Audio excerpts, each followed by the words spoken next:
As we learned, using 3D vegetations in Sketchup could bring great results, but slow down the rendering process and overall workflow quite a bit. Oftentimes we need a good result in a reasonable time frame. Here the Sketchup FaceMe components are ideal to use for trees. The general idea is to use a cutout tree image that is mapped on a plane which can be placed in your scenery like a billboard. Why FaceMe component? Because you can define that this plane should always face the camera. This is great because now you do not have to make sure that all the trees you use are aligned to the active camera. In this tutorial we are going to learn how to use 2D vegetation images as FaceMe components in SketchUp, a must for everybody who is interested in architecture visualization in SketchUp. How to use 2D vegetation images in SketchUp. You can use plugins to create 3D vegetations in SketchUp like in this example. On the other hand, 2D vegetation allows us to create beautiful scenes with less RAM consumption. But notice that this only works for 3D renderings. Animations with 2D vegetation seem like a sin for most designers, as the effect of working with plain 2D image is really obvious when you are rotating the camera view while you move. In 3D renderings we face another story.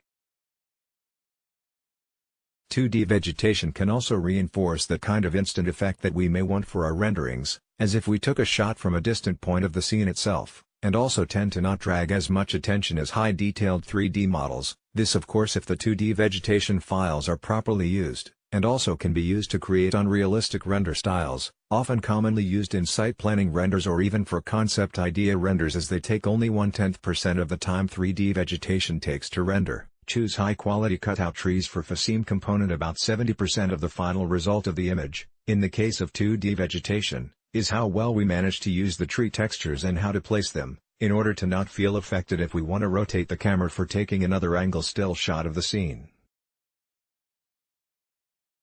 First of all, 2D vegetation must be a high-quality cutout version of a tree/plant for applying it to our scene. Why? The answer can be a one-word and one: shadows. When working with 2D vegetation, shadows are an issue. If the model is not detailed enough, then it will lack of the realistic feel of grass leaves casting shadow over the floor and reflecting at the glass planes of our project.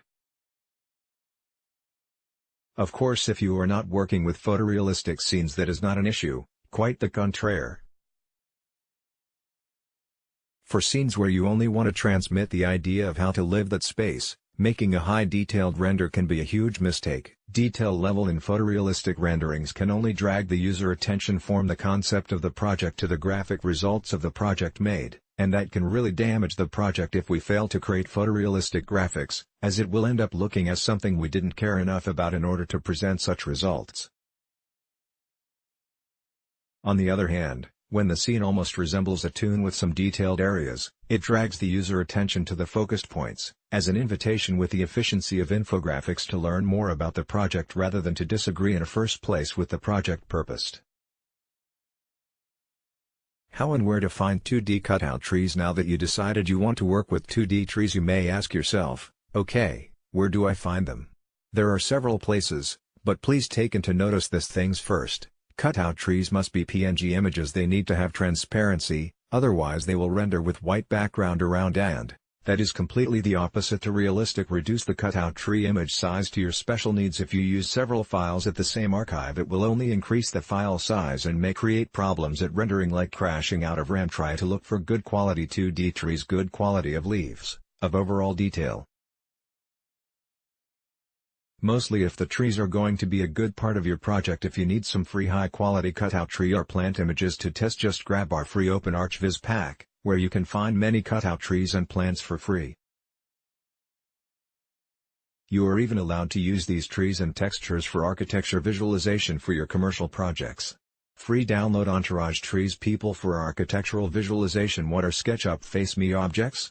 One smart way to work with 2D vegetation in SketchUp is via creating FaceMe components.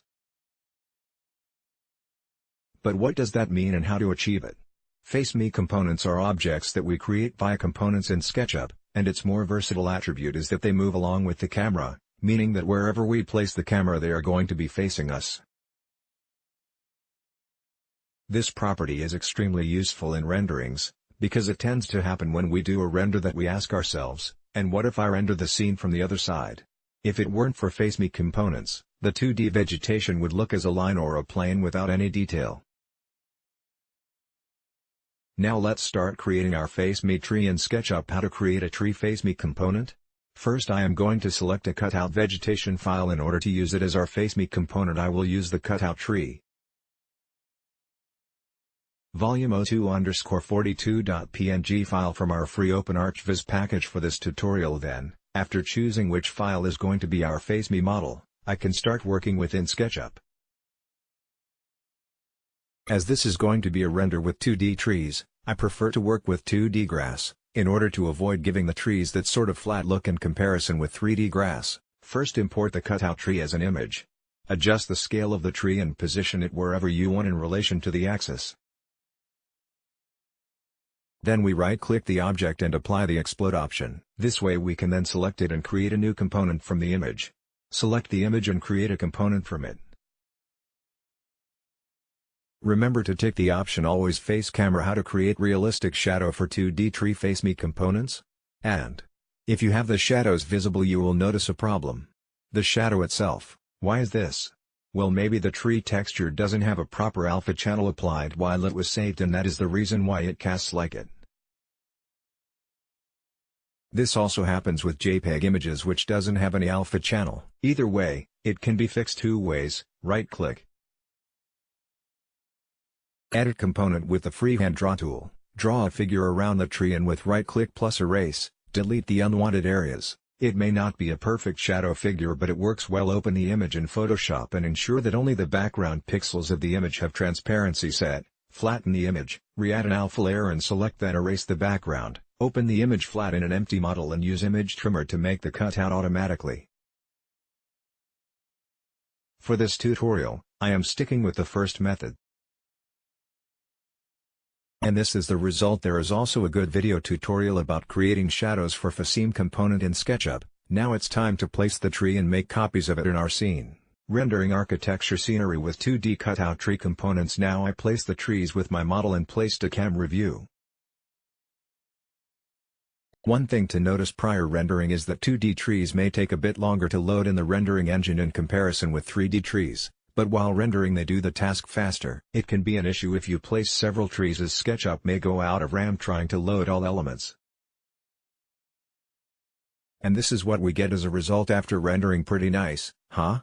If you don't mind losing a bit of detail in the casted shadows, it's a really good alternative to 3D models, as they render faster and the possibilities are infinite, just as long as you take the job to find a good image, make an alpha channel and do the steps I mentioned above. You can even have a bigger library than with 3D models. Also keep in mind that you can make your own trees via hand draw and prepare them as cutout trees.